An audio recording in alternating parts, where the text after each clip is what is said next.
শুভ সন্ধ্যা সবাইকে। একটা খুব গুরুত্বপূর্ণ টপিক তুলে দেওয়া হয়েছে যে দুর্নীতি ইস্যু নয়, ভাতা দিয়ে ভোট হয়। আমি জানি না এই লাইনটা কি জিজ্ঞাসা যে দুর্নীতি ইস্যু নয়, ভাতা দিয়ে ভোট হয়, নাকি এটা দাঁড়ি মানে সিদ্ধান্ত যে দুর্নীতি ইস্যু নয়, ভাতা দিয়েই ভোট হয়। এই রাজ্যে যে অবস্থা চলছে তাতে যদি আমরা খুব ভালো করে তাকাই, যে দ্বিতীয় ক্ষেত্রটাই যেন দৃঢ় হয়ে উঠেছে। ভাতা এখন সেলোটেপের কাজ করছে।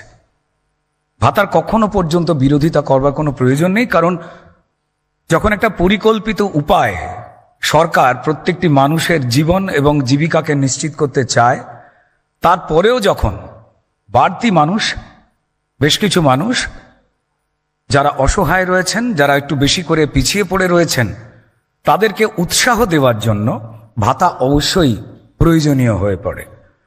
কিন্তু যদি শুধুমাত্র আমি আমার রাজ্যের যারা প্রত্যেকটি যোগ্য মানুষ, যারা কর্মক্ষম হতে পারেন, প্রশাসনিকভাবে রাজ্য চালাতে গিয়ে সেই মানুষদের যে যোগ্যতা রয়েছে, যতটুকু যোগ্যতা রয়েছে, ততটুকু যোগ্যতাকে ব্যবহার না করে চাকরি দেওয়ার যে পরিসর রয়েছে সেইটাকে দুর্নীতির মধ্যে ডুবিয়ে দিয়ে মানুষের প্রাপ্তি যেগুলো, নাগরিক অধিকার যেগুলো, সেগুলোকে লুট করে দিয়ে যদি একটা মানুষকে ক্রমাগত পঙ্গু আমরা করতে করতে যাই, তখন তার মনের মধ্যে স্বাভাবিক রকমই একটা বিক্ষোভ তৈরি হয়, বিস্ফোরণ হতে চায়।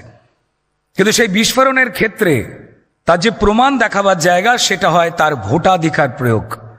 কিন্তু ভোটাধিকার প্রয়োগের সময় যদি শাসক দল মেশিনারি ইউজ করে এবং যদি সেই বিক্ষোভে থাকা, যন্ত্রণায় থাকা অসহায় মানুষটা যে কোনো প্রশাসনিক সাহায্য চাইতে গেলে যাকে 10 বার ঘোরানো হয়, যেখানে পুলিশ এবং ক্রিমিনালকে একই ভ্রাতৃত্বের বন্ধনে কোন একটা সরকার রেখে দেয় এবং সেই দড়ির নাম যখন হয়ে ওঠে তৃণমূল, যখন তারা আষ্টে পিষ্টে বাধা পড়ে গিয়ে সেই পুলিশ প্রমোশনের লোভে বা ট্রান্সফারের ভয়েতে যখন ক্রিমিনালের সঙ্গে বন্ধুত্ব করতে বাধ্য হয় যে ক্রিমিনাল, এই ক্ষোভে থাকা, অপমানে থাকা অসহায় ভোটারদের গলা টিপে মেরে দেওয়ার হুমকি দেয়, ধমকি দেয়, তখন কিন্তু সেই ভোটার গিয়ে তার ভোটাধিকার করতে অধিকাংশ সময়তেই পারে না।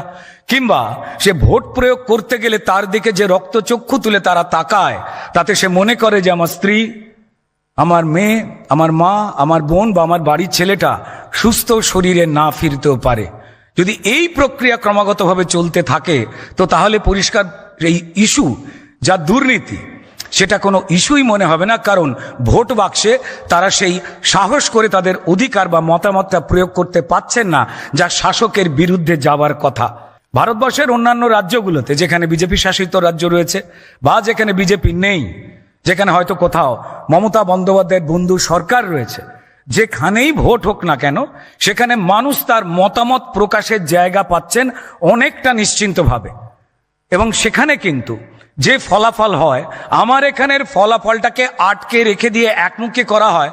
এবং দুর্ভাগ্যজনকভাবে যদি আমরা দেখি যে এসআইআর, যদি এই প্রক্রিয়াটা যা চাল থেকে কাঁকর বেছে দেওয়ার পদ্ধতি, সেখানে আমার রাজ্যের সম্মানীয় মুখ্যমন্ত্রী ওই মুখে সেলোটেপ লাগাবার কথা চিন্তা ভাবনা করে আগে থেকেই বলে দেন যে এসআইআর হতে দেব না।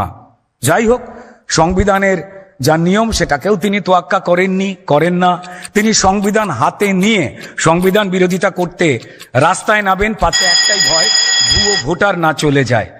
যখন আমি ক্ষোভের কথা, অভিযোগের কথা, যন্ত্রণার কথা, যা আমরা রোজ মিছিল মিটিং রাস্তায় ক্ষুধার্ত মানুষকে দেখছি, নিপীড়িত মানুষকে দেখছি নামছে, সেগুলো তো একটাও মিথ্যে হতে পারে না। যখন আমরা আশাকর্মী দিদিদের মুখ থেকে দেখি যে আমাদের দিদিদের কাছে লক্ষ্মীর ভাণ্ডার দেওয়া হয় এই কারণে যে আসলে সেটা আমার বাড়ির নারায়ণদের বেকার করার বিনিময়ে মুখ বন্ধ রাখার ঘুষ, তখন যন্ত্রণা হয় কথাগুলো শুনতে। ভাতা অবশ্যই প্রয়োজনীয়, দুর্বলকে সবল করবার জন্য ভাতা প্রয়োজনীয়, কিন্তু শিল্প তাড়িয়ে, শিল্পের মেজাজকে পরিষ্কার করে দিয়ে, দুর্নীতি করে যোগ্যদের লাইনে দাঁড় করিয়ে দিয়ে, কত বড় লাইন হয়েছে দেখে যারা উল্লাস করে, তাদের এই চোখের জলে লাইন দেখে উল্লাস করা অপরাধ ছাড়া কিছু নয়। আমার মনে হয় একটাই কথা, যে দুর্নীতি ইস্যু নয়, ভাতা দিয়ে ভোট হয়, এই কথাটার উল্টো দিকে একটা লাইন কিন্তু কমাস পরেই দাঁড়িয়ে রয়েছে, যে ভোট যখন ভেজাল নয়, তখন দুর্নীতিটাই ইস্যু হয়। ধন্যবাদ। ধন্যবাদ রুদ্রনীল। আমার